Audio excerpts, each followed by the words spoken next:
अस्सलामुअलैकुम। आज की वीडियो में हम बात करेंगे Adobe Photoshop की Find and Replace फीचर के बारे में, जो टेक्स्ट बेस्ड डिज़ाइंस में काफ़ी हेल्पफुल और टाइम सेविंग टूल है। अगर आपके पास एक ऐसा डॉक्यूमेंट है जिसमें मल्टीपल जगह पे सेम टेक्स्ट लिखा है और आपको इस टेक्स्ट को एक ही बार में चेंज करना है, तो फाइंड एंड रिप्लेस फीचर आपके लिए परफेक्ट सोल्यूशन है। इसको यूज़ करने के लिए सबसे पहले टाइप टूल T सेलेक्ट करें, फिर टॉप मेन्यू से edit, find and replace text पर क्लिक करें। एक डायलॉग बॉक्स ओपन होगा जहां आप फाइंड व्हाट मेन वो टेक्स्ट लिखें जो आपको ढूंढना है, और चेंज टू मेन वो नया टेक्स्ट जिसे आप रिप्लेस करना चाहते हैं।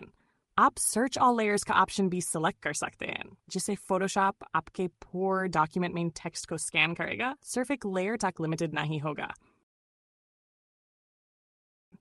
अगर वीडियो पसंद आए तो लाइक, शेयर और सब्सक्राइब करना न भूलें।